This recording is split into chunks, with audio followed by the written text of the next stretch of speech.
Би сакала малку прво да им се заблагодарам нели на професорите за нивниот допринос во нашата едукација, би рекла.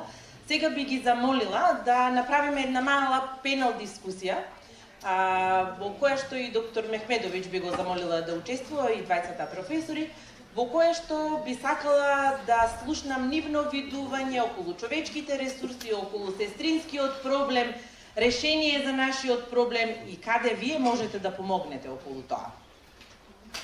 Повелете. И сестра Бешлиовска се разбира. Гоца на средина, хајде.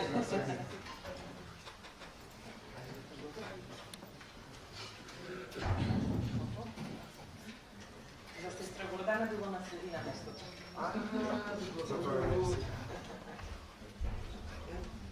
Ви го дадам микрофонот за да го споделувате. Ја ве молам за внимание. Значи, имавме чест и задоволство да слушнеме предавања, ќе ми дозволите вака да се изразам, пар екселанс, почнувајќи од Сабајле со доктор Златен Мехмедовиќ, па со Агелка, па со она што го слушнавме од доцент Адријано Фригановиќ и Везана Ведровиќ. Се до оно што го слушнавме, научивме од предавањето на доктор Нико и се од кое што имавме прилика сега да го научиме и да го слушнеме од професорот. Дали првично ви имате некое прашање по однос на предавањата денешни комплетно и ова сега што го слушнавте? Или, ако немате прашања, сакате да отвориме дискусија, како што напомна сестра Жанета, од типот, кај сме ние сега, кај треба да бидеме со сето ова? Многу малку знаеме за опијатите, многу малку знаеме и не препознаваме све што ни доаѓаат кај пациентите, многу малку знаеме за аутистичните и знаеме понекогаш да бидеме и грди во однесувањето со нив, на жалост, заради тоа што можеме не можеме да ги препознаеме тие симптоми. Јас не знам, професоре, дислексијата каде припаѓа, например, вака да ве прашам, бидејќи јас пак имам прилика во образовниот процес каде што имам прилика да предавам на децата во средно медицинско училиште, имав прилика да имам ученици со дислексија и мислам дека не ми се во оваа општата група, како да кажам, како аутистични, него нешто посебно е дислексијата која што на друг некој начин ги сврстува во некоја друга категорија. Ви благодарам, сестра Гордана, за прашањето.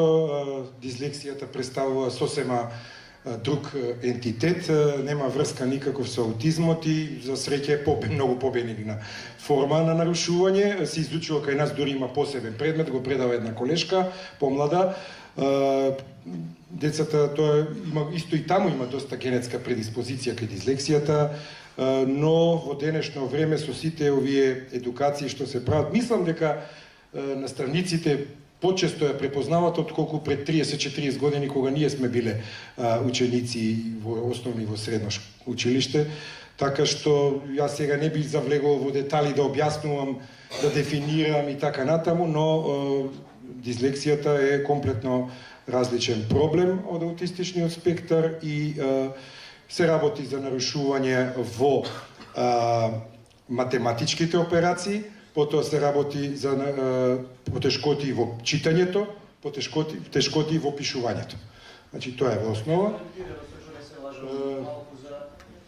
Ако мислите на свесноста, нема таква...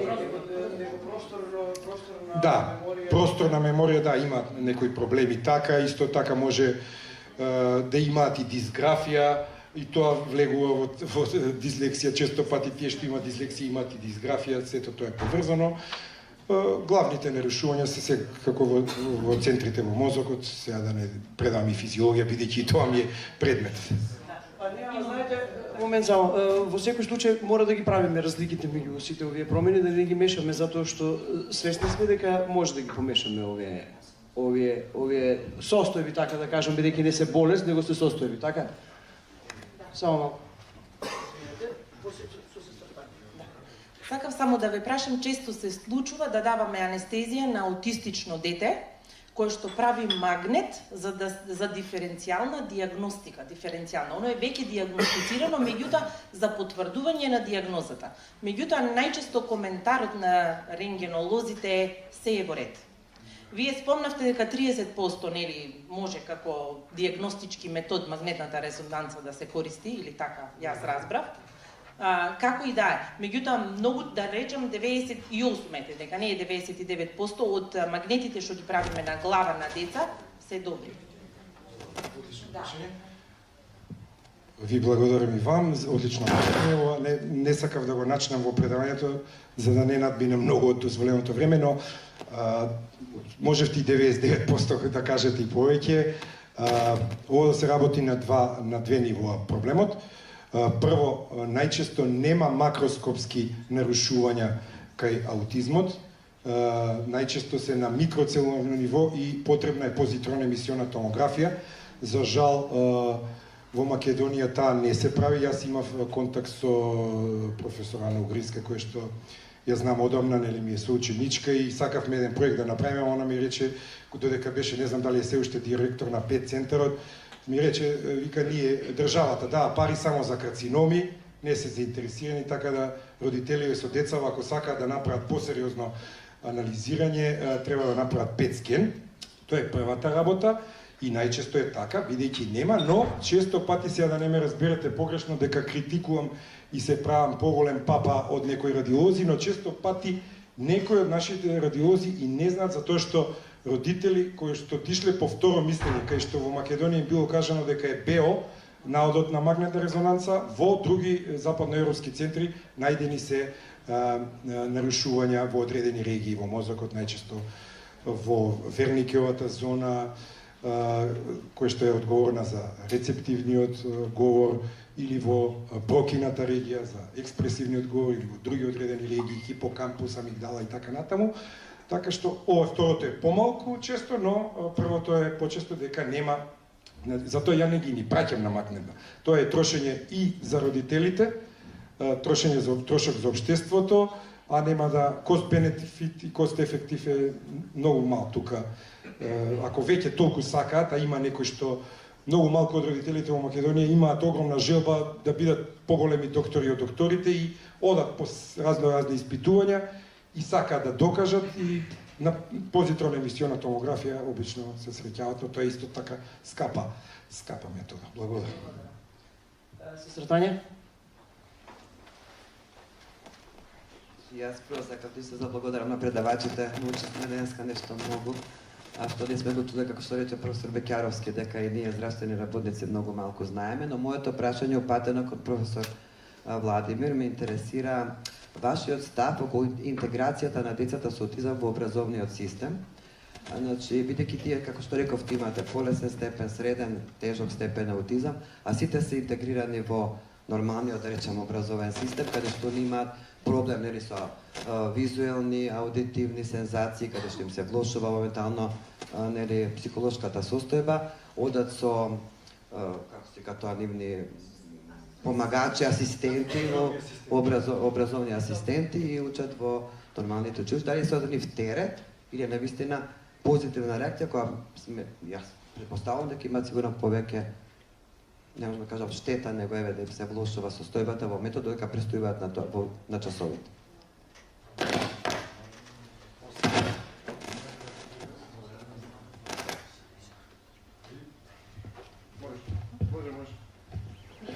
Ви благодарам за прашањето, сестра Татјана. Ова е повеќе дефектолошко отколку медицинско прашање, но ќе секако дека ќе го одговорам.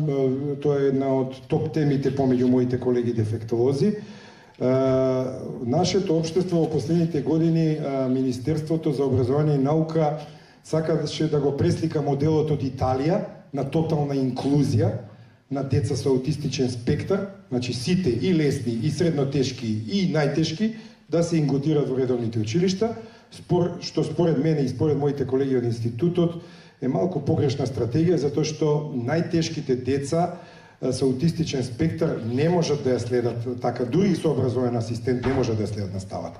Инаку, добра е идејата што во последните 3 до 4 години веќе државата го плаќа образовниот асистент, порано самите родители го плаќа и тој образовен асистент, и тоа како е помош за децата, не може никаков да доведе до некаков негативен ефект или се разбира дека доколку детето добие предизвикувачко challenging behavior на време на часот, тој или таа треба да знаат како да постапат, да го излечат од часот, да го однесат во сензорна соба. Сега гледаме дека многу од градоначалниците веќе и набавуваат за училиштата, само тука е па друг проблем дека нема доволно обучен кадар за сензорна соба. Не е тоа само направи, дади 50.000 евра, направи сензорна соба, ако немаш обучен кадар, како да постапи во вистински момент, затоа што за тоа постојат исто така одредени специализации за работа во сензорна соба.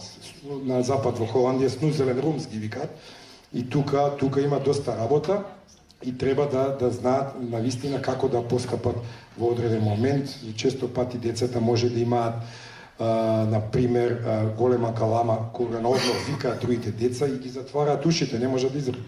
Составање на слушалки, овие за диџеи што се може многу да се помогне например. Иако има на запад и специјални слушалки, сетови за во такви ситуации, но може и обични слушалки за диџеј да го намалат тој звук и таа хиперсензитивност кај тие деца да се намали и да детето да се смири.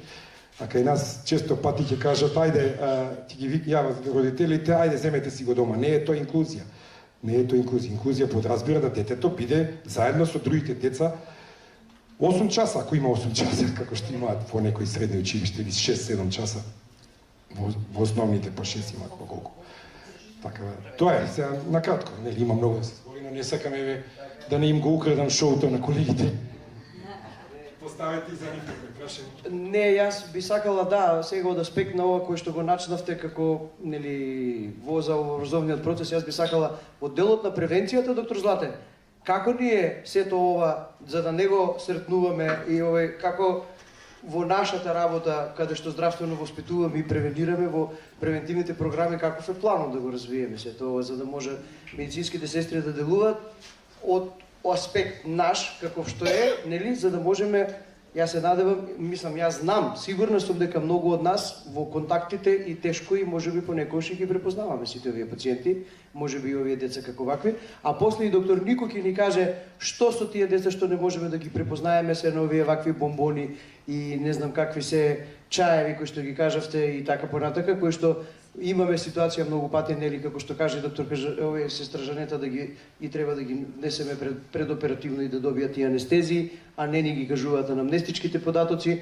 па после тоа имаме крахови ситуации кои што се за нас дополнителни стресови. Доктор Злате? Благодарам, сестра Гордана, за прашањето. Кога зборуваме за медицинските сестри и нивната инволвираност, особено на ниво на примарна здравствена заштита, есенцијалната, основната, суштинската работа која што можете да ја завршите на ниво на примарна здравствена заштита, толку е превентивната. Меѓу другото, промоцијата на здравието е една од дополнителните дејности кои што очекуваме сестрите да ги носат како главен товар, кога е во прашање давање здравствени услуги на ниво на превенција и промоција во делот на здравствени услуги. Сега, докаде ќе биде развиен системот и кој концепт ќе го користиме, ја кажам дека ние веќе во трансформацијата на примарниот здравствен систем предвидовме една нова улога на медицинска сестра, така наречената сестра за промоција на здравието. И сега, таа сестра би била на ниво на специјалист, кој што заедно со специјалистот по семејна медицина и со матичната сестра која што ќе работи во кабинетот на тој матичен лекар, ќе биде супорт, поддршка за она што ќе се работи во делот на превенција на здравието. Бидете подготвени дека можно е вие да бидете еден од следните профили во здравствениот систем, ако веќе ова го препознавате како нешто што можете и сакате да го работите, да бидете вие тие кои што ќе го работите. Делот на промотивната, на сестрата која што ќе работи на промоција на здравието. Се уште не сме до фазата кога можеме да кажеме дека тој дел од имплементацијата е подготвен. Очекуваме негде во третата година од трансформацијата, профилот целосно да биде дефиниран, електронскиот систем за електронско здравство да биде целосно подготвен за да го имплементира профилот и да имаме на ниво на примарна здравствена заштита упатување од матичен лекар кон превентивна медицинска сестра која што ќе работи со, меѓу другото не само со децата кои што имаат аутизам, буквално со сите оние кои што имаат потреба од било каква хронична или акутна болест која што ги засега во моментот. Така да, од тој аспект, мислам дека системот кој што, и верувајте ни, дека тоа ќе биде прилично автентично за македонскиот здравствен систем, меѓутоа не многу други земји го имаат имплементирано. Во Европа мислам дека 2 или 3 земји веќе го практикуваат како таков, а ние ќе бидеме едни меѓу првите во Европа кои што ќе го имаме. И тоа ни дава посебна предност, и секако посебна предност е тоа што сме прилично мала држава која што многу лесно може да имплементира вакви проекти. Во Италија, например, која што беше спомената, само во северниот дел на Италија, каде што се спроведуваше еден пилот проект за така наречен посебен пристап кон одредени хронични заболувања кои што треба да го имаат матичните лекари, во пилот проектот беа вклучени околу апроксимативно 20 милиони жители на Италија. Така за 1,8 милиони тоа е као супер мини пилот проект кој што ќе може да биде направен. Предноста на нашата маленкост треба да ја искористиме секој пат кога ќе треба да бидеме поиновативни во креирањето на здравствените системи, така и со ова што го спомнавте, сестра Гордана, во делот на промоцијата на оваа нова улога на медицинската сестра. Мислам дека е ова добар, да. Пред да одговорам околу конкретно прашање, малку ќе се надоврзам ова што го започна Злата. Оваа држава ние не треба ништо да експериментираме, ништо да измислуваме. Треба само да си дадеме репери. Кој ни е репер? Излеговме од бившиот систем, некој од тие држави нека ни е пример. Ако одлучите, вие што донесувате одлуки на сите ниво, ќе копираме Словенија, ама копирајте ја во се, а не за аутизам, децава ќе ги праќаме по северно-италијански модел, за ова ми одговара Германија, за доење ќе земам од Австралија системов, зашто таму нема вода за пиење и така натаму. Значи, држави во моментов, кои што се докажаа и покажаа во Европска унија од бившите социјалистички држави се две, кои што личат на Македонија, Словенија и Естонија. Зошто ги кажувам и двете? Зашто имаат сличен, ама комплетно различен здравствен систем. Словенечкиот се базираше на остатоци од социјализмот, значи комплет 90% јавно здравство, 10% приватно. Естонците направија друго, комплетна. Сум бил и таму, сум ги видел и двата системи функционираат прекрасно. Естонците направија комплетна приватизација на болниците, меѓутоа имаат јавно здравство. Значи, приватни се власниците, меѓутоа услугите се плаќаат преку фондот. Функционира и едното и другото. Предноста на Словенија е што, еве, јазично сме поблиски, менталитетов бевме некојаш блиски, сега сме далечни, ама дајте едното вака, ние направивме каша и попара од све што ни се случува и затоа сме вака, лутаме. Еве, ние конкретно за токсиколошкиот дел следиме директиви од Шведска. Вие во вашиот дел нешто спомна Северна Италија, ваму слушаме пак Италија, ваму Словенија, нека одлучат ка сакаме за 5 години да ја стигнеме Словенија што била 96-та, ама дајте да правиме тоа што го правело толку околу тој дел, зашто никој не слушал, нема да слушнат ни овие сега што се на власт. Ја на сите конгреси црно ќе се соблакам, да ви одговорам сега околу ова конкретно во што беше. Првин, тајте, би сакал да го кажам, делот пред се, ние сите сме родители, голем дел од нас имаме релативно деца кои што се уште може, или внуци, не е ни важно, кои што се уште се во таа категорија кога можат да бидат излажани, на што да обратиме внимание. Гледајте ги децата во заедниците. Заедницата ви огледало колку и колку дали ви се дрогира вашево деца.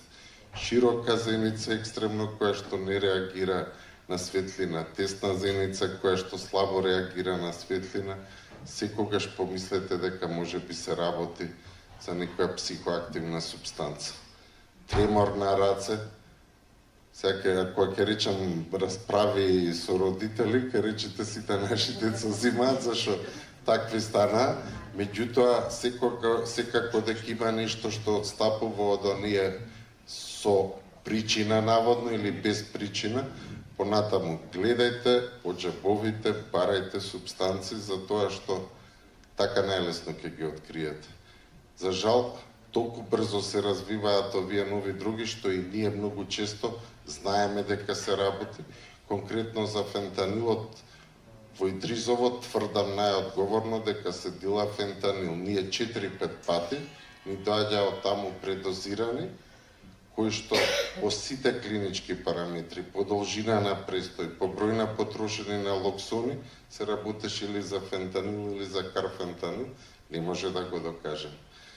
А инаку искусниве сестри кај нас многу често ќе се случи, толе ќе биде специализант и некоја сестра која што работи 10 години специализантов паника ќе го фати сестрава докторе, дојди предозиран има, они веќе ќе го стават на локсонот кога ќе стигнеме, ќе се освестат, така што искуството, барем овде, и уште многу години додека не се средат лаборатории, ве пред се искуството, а на крајот на криштата, па ако ви е сомнително, дадите на локсон, ако го имате со оглед дека лошо, ништо нема да се случи. Нема несакани ефекти, кај здрав човек нема да предизвика ништо, само може да предизвикате да спасите некој живот. И уште една работа на која што е многу зачестена, тоа е злоупотреба на трамадол, врзана со епилептични напади.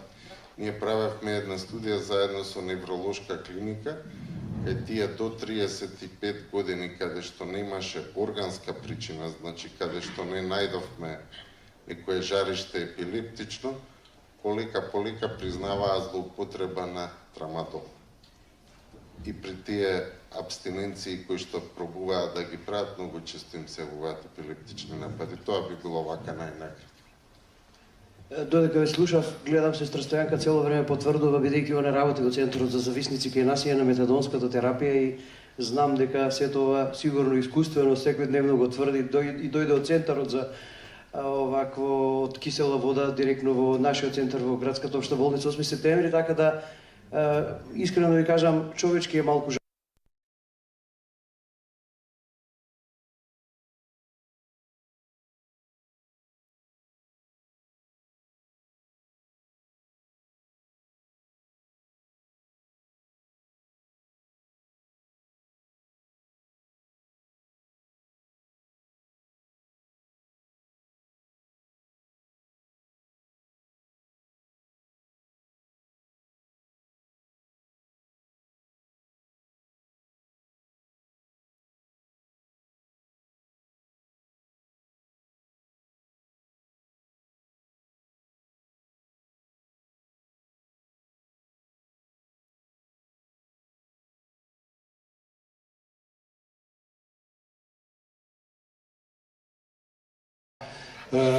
науката и во смисол на развивање на факултет за здравствени науки и програми. Тука со мојата скромна експертиза би се обидел да помогнам.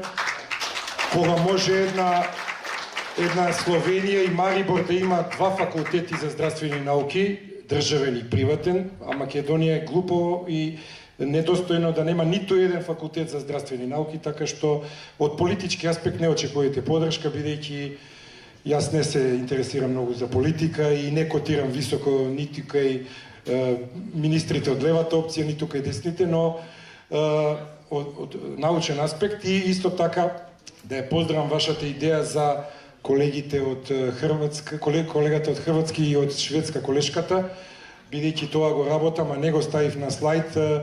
Јас уредувам и можам да ве поканам сега списание за Словенија, Journal of Health and Rehabilitation Sciences се вика, така што ако сите квалитетни трудови од таа област се добре дојдени, само да вчукате на Google, ова ќе го добиете. Веднаш сега да не ви ја кажам адресата, кој е заинтересиран, можам дополнително да му ја дадам на списанието, бидејќи едукацијата, како што споменавте и вчера, за вас е многу битна и понатаму во тие лиценци, ако успеете и со комората, секако дека ќе ви се барат трудови, па може и трудови со фактор на влијание, расписани со фактор на влијание.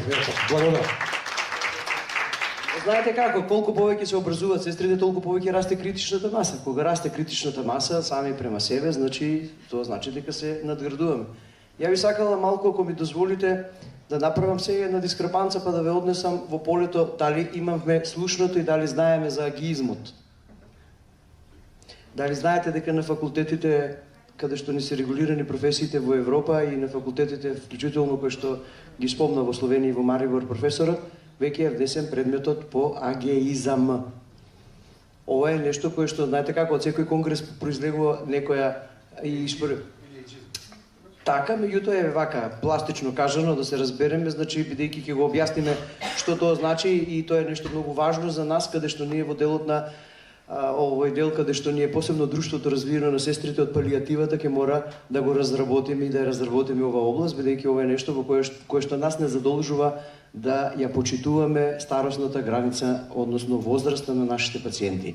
И дека не смееме никогаш да си дозволиме нивната возраст во подоснежните години, во третото доба или како сакате тоа да го наречеме, да биде некоја од причините поради која ние ќе се однесуваме према нив несериозно или ќе се однесуваме како дека се е изгубено и ништо нема надежно и ние не треба ништо да направиме со нив. Старењето на популацијата и сето оно кое што се генерализирано слушува во светски рамки го донесе предметот по агиизам и нешто кое што во палијативата и во геријатријата ќе биде водечки носител на работата на медицинските сестри. Би сакала резолативно како резолуција од Конгресот да го отворам понатака ова прашање, ова област, бидејќи брзо ќе се сретнете со овој предмети на факултетите, каде што ќе бидеме задолжени и во текот на работата и некаде што нема и не смееме. Така да, ама да и не смееме, значи према тие категории во третото доба на пациентите да се однесуваме дека се е изгубено. Па што сега компјутер ќе му правиме на 80 години? Па ајде сега магнет ќе му правиме на 84. Староста е привилегија и дај Боже сите, нели, да дочекаме да остариме и тогаш не дај Боже да се соочиме со ваква со несериозност или било каков несериозен пристап. На ова треба да му дадеме ние медицинските сестри прво, значи стручност и посебна компетитивност од наша страна за почит и вредноста на сите овие пациенти. Што мислите ви, доктор Нико? А ние и го воведовме како предмет, ама само го воведовме реално, треба да сме си поштени. Се воведе во 3-годишниве студии предмет геријатрија и палијативна нега. И сега кој го предава, не тераат да смислуваме, еве ви кажувам најискрено. Сите од интерниве катедри мораше да смислиме предавање, човече. Никој компетентен не го држи предметот. Апсолутно е така. Значи, ајде ке правиме. Побарала сестра Гоца да има предмет, ке го ставиме предметот. Значи, не е само да го има предметот, суштината. Верувајте, нас не е незгодно. Предавам нешто во кое што знам помалку него што знаете, вие што работите у тој дел, и сега ја треба да ве оценам колку знаете. Еве, тука има сестри, предпоставувам и од геријатриски установи. Сега, како ја да им предавам нешто што не знам, бералуга, ама мора да го предавам. Ма не е само за тоа, има и за други предмети. На професорите, каде што нели, па и Са Македонија. Мора да се сложиме дека акредитацијата на изборот и акредитациите на нашите професори на факултетите мора да биде сериозна. И како ние што сме задолжени да се едуцираме, значи тие мора да напредуваат, да се едуцираат, да ги слушаме овие вакви податоци и така понатака. Не е толку не е важно кој се ни предава, кој се не учи, кој се не едуцира. Па се додека е можност да се акредитира секој на се и се што вака ќе биде. Еве, конкретен пример ќе ви кажам. На интерна катедра дојде можност да се акредитираме за колку беа, мислам за 9 или 10 предмети излегуваа на крајот. Веруете, 4-5 колеги бевме скромни да не се акредитираме за сите. Други беа рентген техничари ке едуцираат, логопеди, дефектолози, ама немаше на програма на која што не се акредитира. Па ја рентген техничари, да. Мене ми е многу жал што морам да кажам, меѓутоа нашите факултети кои што ни гнуваат за сестри, еве 8 веќе, јас сум во комисијата за контрола на образовните програми и ревизија на образовните програми, вклучително на приватните и на државните високи медицински школи во Македонија. И јас бев изненадена, прошлата недела имав прилика да одам во ревизија на нов факултет во Гостивар. 8-ми факултет за медицински сестри. Не знам врз основа на која сондажа од терен толку многу факултети ни се направија на сестри. И секогаш кажувам и уште не знам, не можам да го најдам одговорот како тоа толку многу ги произведуваме во болниците, не ги признаваме.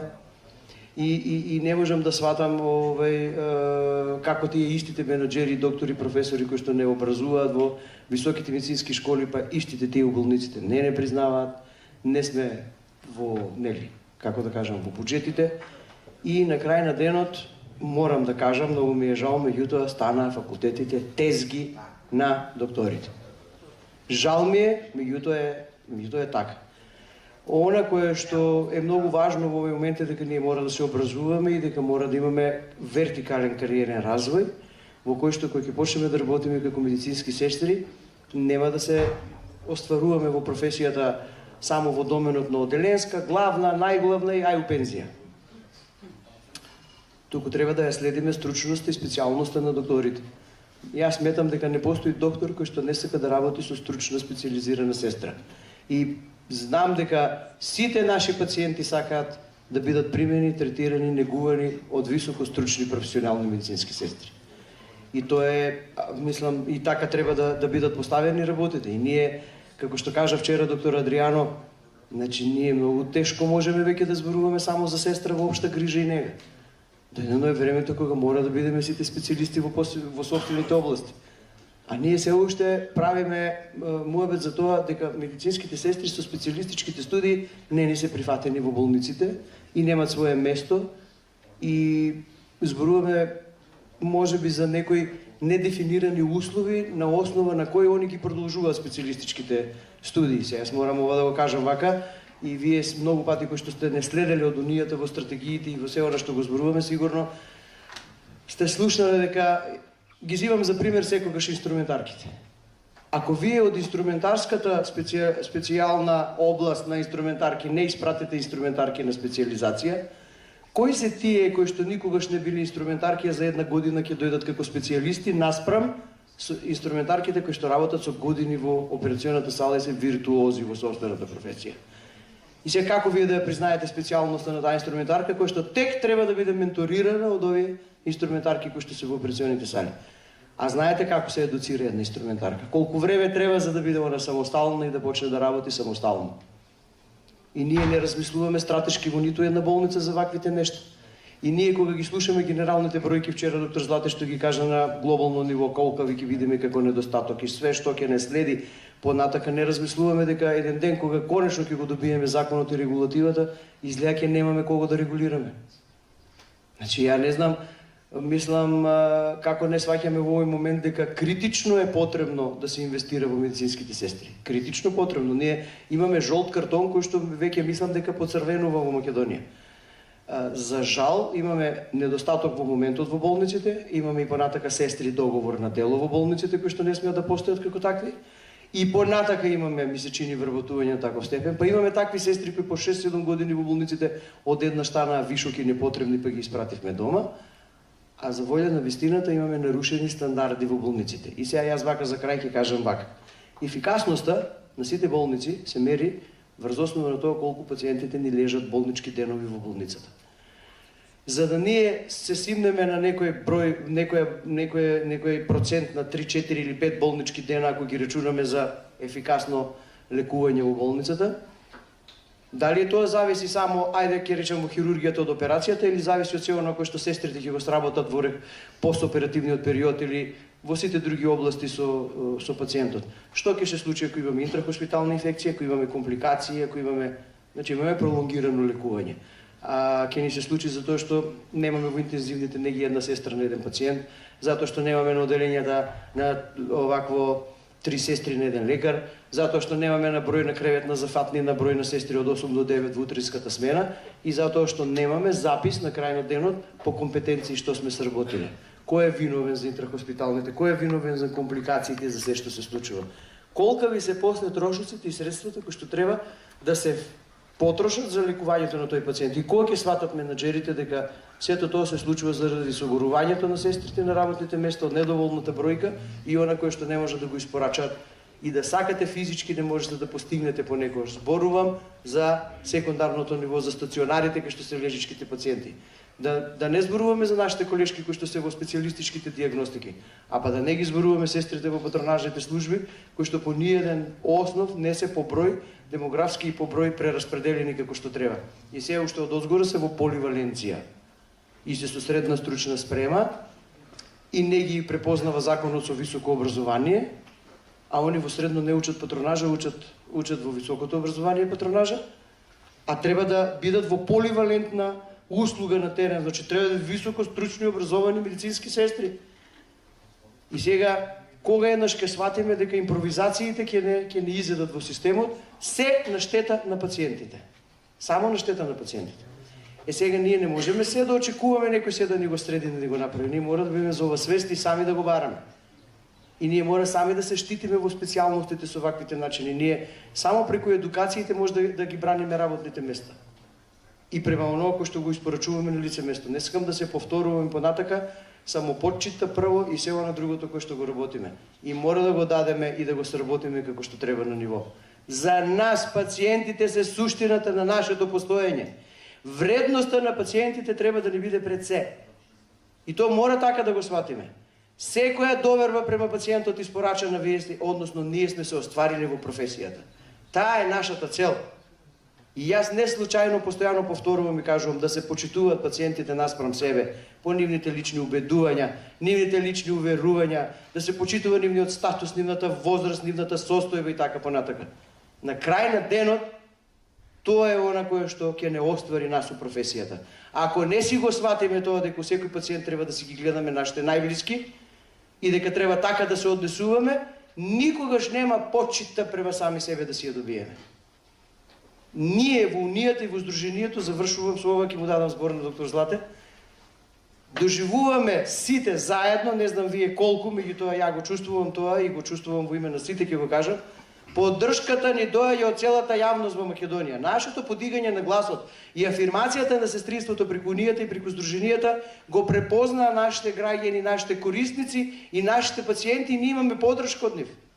Затоа што на нив им требаме ние задоволни, ние школовани, ние образовани. Само задоволни медицински сестри испорачуваат, односно здравствени работници, квалитетни здравствени услуги. И тука е суштината која што сите овие нешта на крај ќе ги заокружи со личните доходи.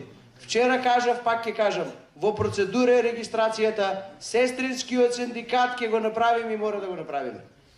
Ако ни се Сдруженијата за едукација и стручно да се надградуваме, синдикатот ќе ни биде таму кој што ќе си ги бараме правата по коефициентите за образование и се она како додатоци што не следува на работните места.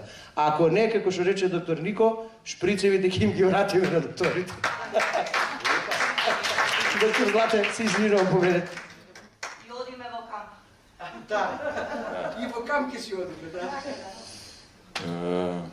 Фала за микрофонот, пошто заменик директорката ми го зема.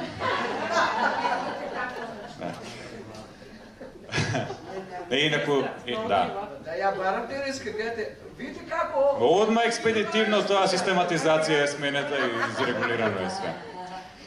Значи, помошник. многу ме инспирираше кога сестра Гоца Совак што го дискутираше последното и мислам дека немаше се јавам за дискусија, меѓутоа две работи ме испровоцира.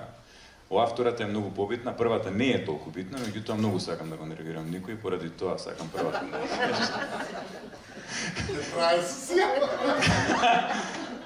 Кога го спомнавте бројот на болнички денови како резултат на квалитетната лекарска во синергија со квалитетната сестринска работа, мислам дека лидери во светот се тука израелските болници каде што можат секогаш да се земат примерите.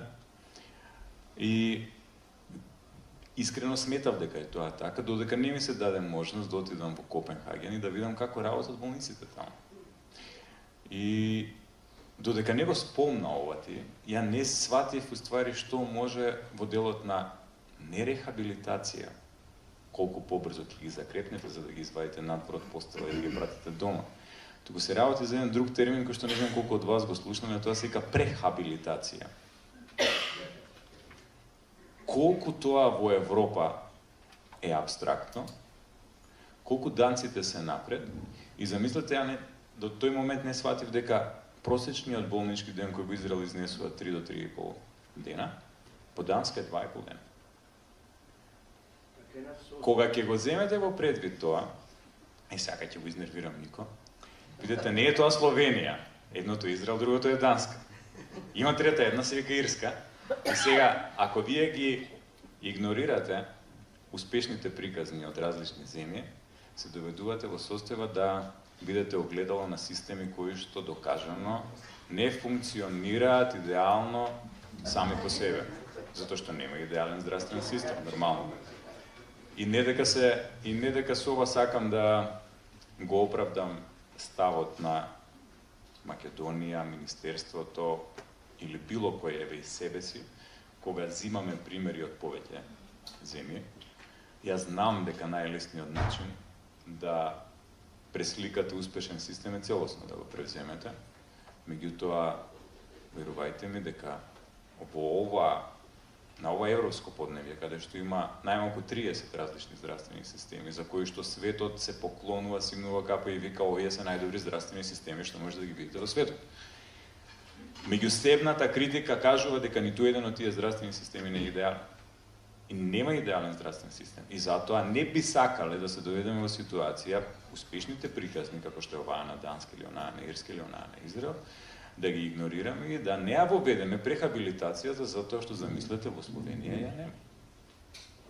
И кога би сакале да се мериме со некого, ние не би сакале да се мериме со земја наспрам нас, од 1,8 милиони жители, која што сака да биде пример за тоа како функционира светот. Иначе, меѓу другото, да ви спомнам и ова, Словенија има буџет од официјални 4,5 милиарди по Бизмарковиот модел на задолжително за осигурување, односно пари што задолжително ги плаќаат словенците од свој џеб за да бидат осигурани. Ние плаќаме негде околу 800 милиони, 7 пати помалку. Меѓутоа, во Словенија постои уште еден трет столб на осигурување, кој што не сакајќи колку Данска иска колку дават, колку пати повише од Словенија. Само да го докажам ова. Значи, постои уште еден трет столб во Словенија, кој што исто така, не морајки, не сакајки, секој словенец повторно си го плаќа од сопствениот џеб и тој чини исто толку колку што чини и овој Бизмарков задолжителен. 9 милиарди евра е вкупниот буџет за здравство во Словенија. Кога ќе ги соберете овие две ставки, во Европа постои еден лимит од 15% на инвестиција на GDP во здравството, над тоа веќе добивате пенали. Словенија е единствената земја која што го надминува, меѓутоа на еден лукав начин тоа го прави, за да не биде пенализирана за парите што дополнително ги инвестира во здравството. Сега, ако сакаме да го пресликаме словенечкиот систем во Македонија, бујрум кажете му на министерот за финансии или заменик министерот за финансии, од овие наши 6 милиарди колку и да е буџетот во Македонија, да извадат 9 милиарди, за да можеме ние да го пресликаме системот, затоа што кога ќе земете да сликате со водени боици, тоа што некој го прави со темперни боици, вие нема само да добиете ефтина копија на Мона Лиза која што сакате да ја пресликате, ќе добиете нешто што мистер Бин го правеше во оние познати филмови кои ги пресликуваше на портрети. Затоа е непрактично да се пресликуваат системите. Во однос на ова што сакав практично да го кажам, ова е многу важно. Значи, Сабајле го слушав Мошич и он го кажа, треба да се постигне критична маса. Сега повторно го слушнавме тоа дека треба да се постигне критична маса, меѓутоа тоа беше пропратено со една друга констатација дека веќе го имаме 8-миот факултет за сестри. Видете, ние имаме нуклеарна бомба за да се направи конечно таа критична маса, ако сакаме да правиме хиперпродукција на кадри. Меѓутоа, европските практики велат друго. Повторно не можам се свигам никога. Европските практики велат вака. Образованието и здравствениот систем треба да бидат усогласени, aligned. Ако вие барате како едукатори во делот на едукацијата да правите хиперпродукција, Немај да очекувате дека тие ќе бидат прифатени во системот. Нема потреба. Затоа што целиот систем на пазарот на трудот функционира врз основа на 4 основни елементи. Stock, supply, needs, demands. Ако ги земете сите во предвид, овие што ви се stock и needs треба да бидат идентични. Или ќе имате вишок на ресурси кои што нема да ви требаат, или ќе имате помалку ресурси кои што нема да испорачат. Толку е тоа едноставно. И кога ќе ја имате автономијата на вашите факултети и автономијата на вашето, пошто јас сум сестра, на нашето сестринство, верувајте ми, првата работа од која што треба да се тргне е да се проектираат потребите на државата согласно сите пропратни проблеми кои што ќе ги воочиме и со кои што ќе се соочиме, да бидат целосно задоволени без при тоа да се прави хиперпродукција која што дополнително ќе не чини, а нема потреба да се излагаме на тоа. Италија извезува 70% од своите лекари во Италија. И вела 30% на нас не се доволни. Значи, они мора да направат хиперпродукција на 70% за да ги извезат во Италија. Не го решаваат проблемот на било кој друг начин, за да смислат како да не ги произведуваат тие 70. Не го прават хиперпродукција. Не би сакал Македонија да се доведе во таква ситуација, да бидеме ние фарма за било каков здравствен профил на здравствени работници, да ги извезуваме преку граница, а при тоа оние 30% само да останат за нас. Тоа ми беше план. Јас се извинам, само сакав, не ли мислите дека буџетот кој што го спомнавте како буџет, не ли мислите дека треба конечно парите за превенција да се користат од државниот буџет, а не да се црпи фондот за здравство? Значи, не може фондот за здравство да ги црпите финансиите за лекување кои што се. Значи, мора државниот буџет мора да поднесе посебна ставка со која ќе се оделат средства за превенирање и превенции, а не да ги троши парите на фондот за здравство, каде што треба да се оделуваат средства за лекување. Па затоа ние го имаме овој дефицит што ни се случува како што ни се случува. И до кога ќе се однесуваме пасивно за сите експертизи кои што ги имаме во Македонија? Колку и да ние не сме во моментот можеме, ги имаме медиаторите. Светската здравствена организација ни излезе со експлицитни хипотези, експертизи. И ни вика, такви проценти имате, ваква ви е скалата, толку бројки имате, волку имате здравствено осигурани, ваков ви е пристапот, таков ви е пристапот. И зошто сме ние пасивни во сето тоа? Зошто не поминеме во оперативни мерки сето тоа што ни го кажуваат, па да земеме оперативно да го искористиме како такво и да видиме и да речеме, чекај сега, ако не може све во Скопје да донесеме и на клинички центар, ако немаме правилна прераспределба во другите градови, зошто да сме на скалата од 1 до 10 на 7-мо место по пристап на здравствени услуги? А 97% викаат Светска здравствена организација, имаме здравствено осигурување на нашето население. И сега за превенција го трошиме фондот за здравство и после немаме пари за лекување, а во буџетот не превенираме.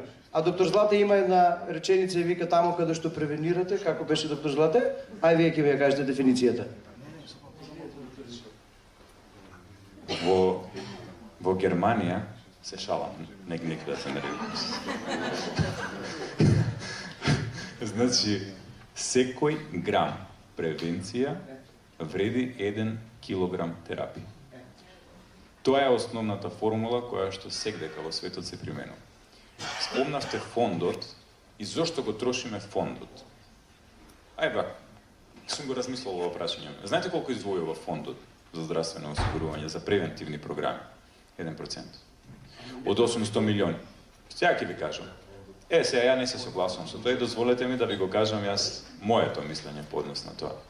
Иако може од буџетот дополнително да се направат интервенции, особено за акцизните роби, кои што можат сериозно да се даночат и секој денар од било која акцизна роба да се стави во посебна превентивна програма, што не е лошо, тоа се вика више мешање на системи, каде што даночната политика се меша со политиката на Бисмарковиот модел на задолжително здравствено осигурување.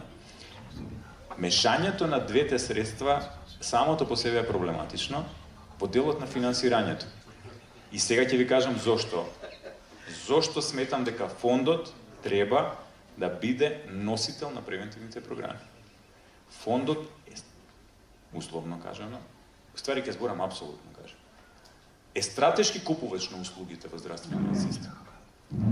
Ако јас купувам 100 магнетни резонанции, 50 операции, 60 колкови, 100 биолошки терапии за болни од карцином кои што развиле на плуќе.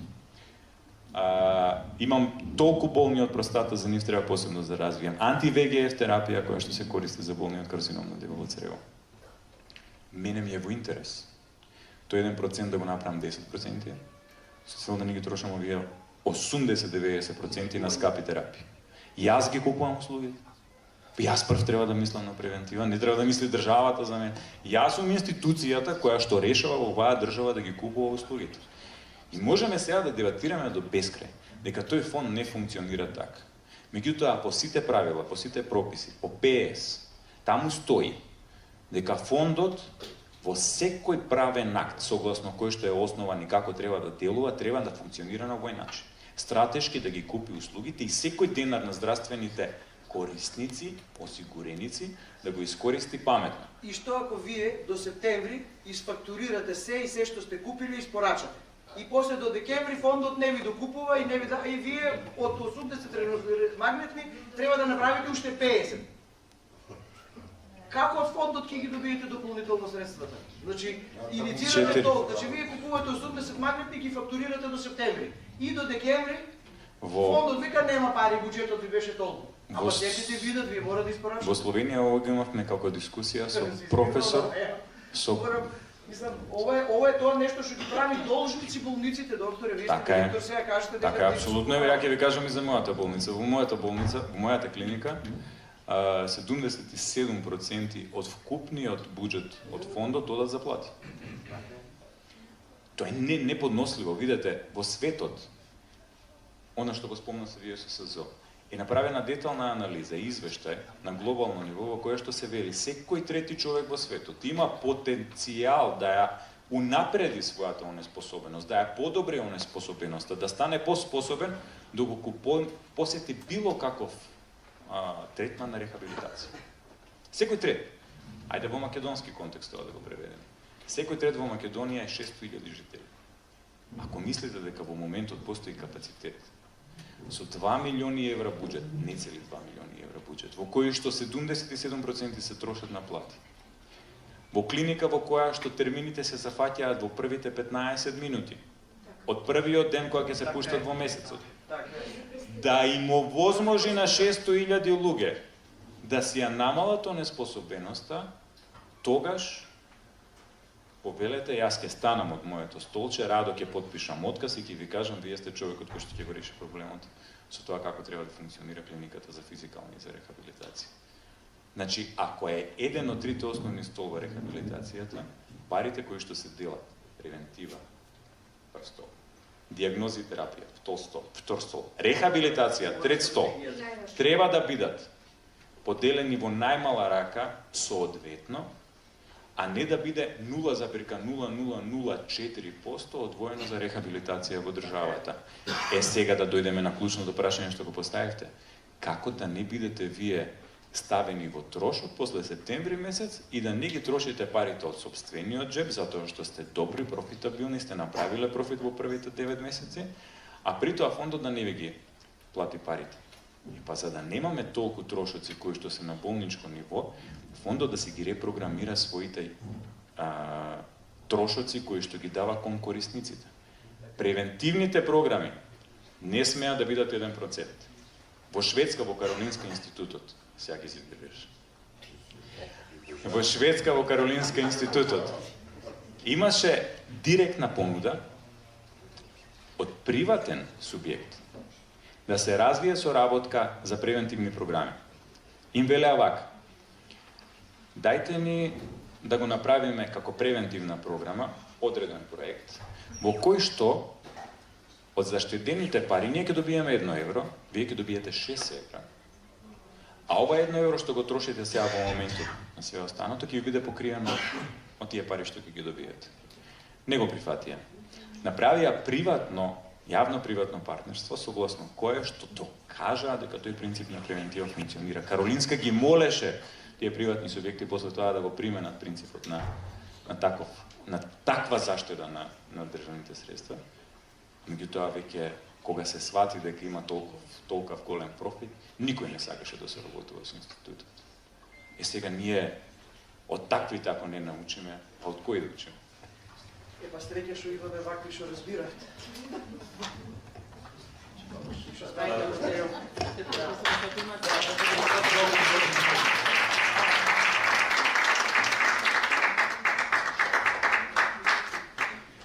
Еве, тука е... Не е пуштен микрофонот.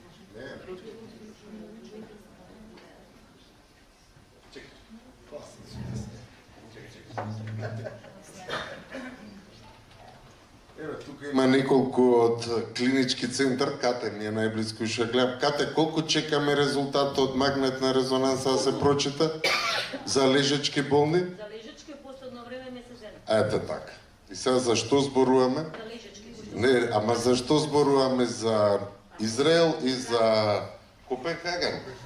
Бе, дајте ние да стигнеме Словенија пресреќни ке. Остајте ги Копенхаген и Израел. 10 дена чекаме за компјутер.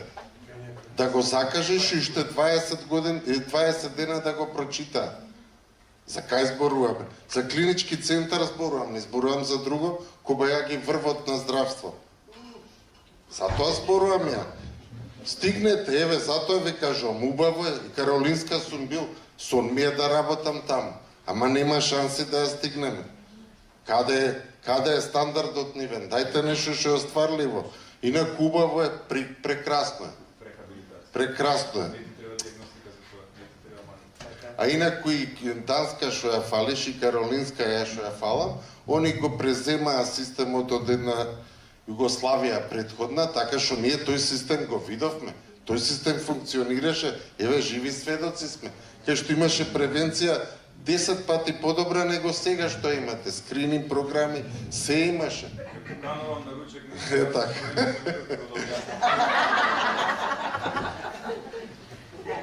Значи, многу ви благодарам. Имавме чесо пар екселанс.